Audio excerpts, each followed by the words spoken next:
All right, we are doing our ACL Fest, 101X ACL Fest, our backstage hideout, and I am here with Banks. And it's Hello, who's very, oh, that? no problem. It's very nice to meet you. Nice I meeting actually you. saw you at Scoot In on Monday. It's Oh, a great cool. show, yeah. Thank you. And one of the things I wanted to ask you before we get to our fun questions is, do you prefer a big audience like ACL Fest, or do you like the more intimate places I like really Scoot don't In? care as long as it's dark. Really? Yeah. And the album that came out recently, Three, or I, whichever you want to call it, I think it's amazing and it's really good, and I think one of your best works. And Thank you. I've noticed you've worked with Francis and the Lights, with Chet Faker / Nick Murphy, and a few others. Who would you want to work with in the future? Who would be somebody you would ultimately like to be with?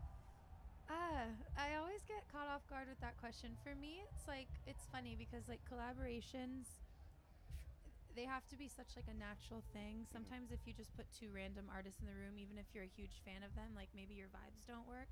So like the Francis thing happened so naturally that it kind of, I mean, I've of course have always wanted to work with him, but it wasn't this like planned out thing. Right. So that's why when people ask me that question, I never really know what to say. But I will say I wrote The Fall with Miguel that's on my album, and I Right. would love to do a song with him where Great. he's on it. Yeah. And you know, the first time I saw your live show was when you opened up for The Weekend.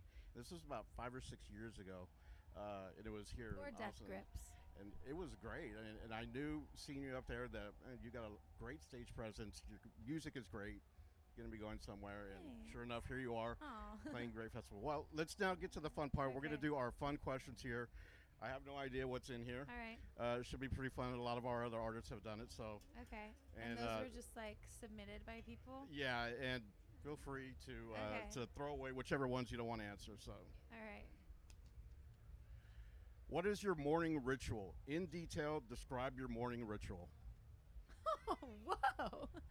My morning ritual, it depends if I'm like late for something or not, but I would say wake up, probably roll around in bed for a little bit, get up, brush my teeth, wash my face, walk in my kitchen, probably make some tea or a matcha latte, which I just learned how to make.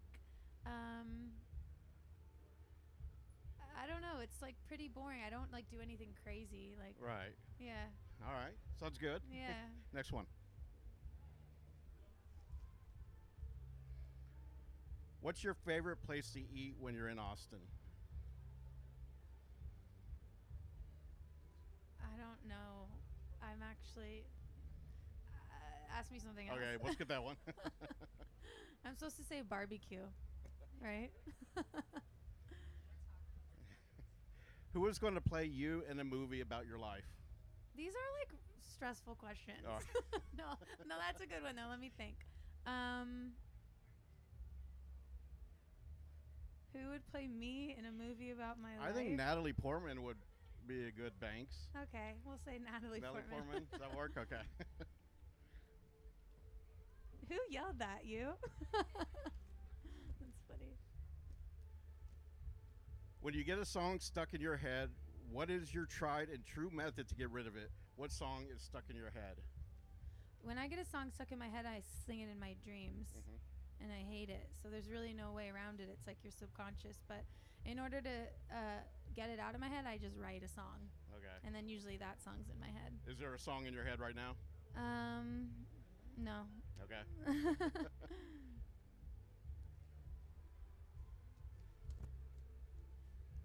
What's the first record you bought? First record, I think. I'm sure this wasn't the first record I bought, but the first record I remember like walking around alone in a store, like on my own, looking at music, looking at covers of albums alone when I discovered PJ Harvey. That Okay, was like nice. one of my first kind of you know, there's a difference between like when you're a kid and you're like, I want to listen to NSYNC, and then when you're like kind of like developing your music taste and you're walking around the record store and you like discover something. So I think PJ Harvey was one of the earliest discoveries that I made Right. on my own. So I've been dying to ask this question to anybody who it was related to. A few years ago, there was the Drive rescore that was done Oh, by the yeah. BBC, Yeah. and it had so many great artists. There was a 1975. There were churches. It basically took all the music from Drive, all of the original music, and there was new music recorded. Right. You recorded a Yeah. song for that. That was Yeah. meditation song. Meditation song. So, what happened to all that music? How come only some of them were released and the others were? It's so hard. It's like I have so many songs that I want to finish and haven't released, and some are finished and I want to release. But there's so many songs that have not seen the light yet, and I care so much about them. So it almost makes me feel like. I don't know. It gives me this weird feeling like I really want them to come out, but they will. Meditation song, that melody, I remember that was when I got stuck in my head once I wrote it, and so we kind of just did an entire song based off of it. It's really good. What did you think of the whole rescore?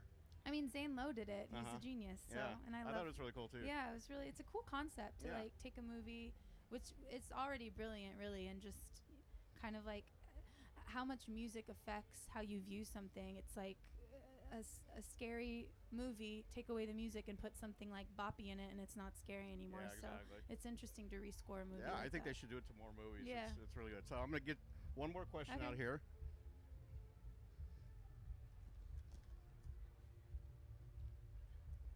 Do you like cheese? No. Okay.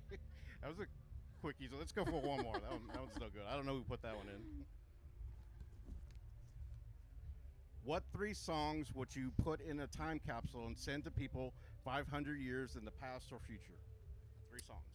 Ooh, Never Is a Promise, Fiona Apple. Beautiful.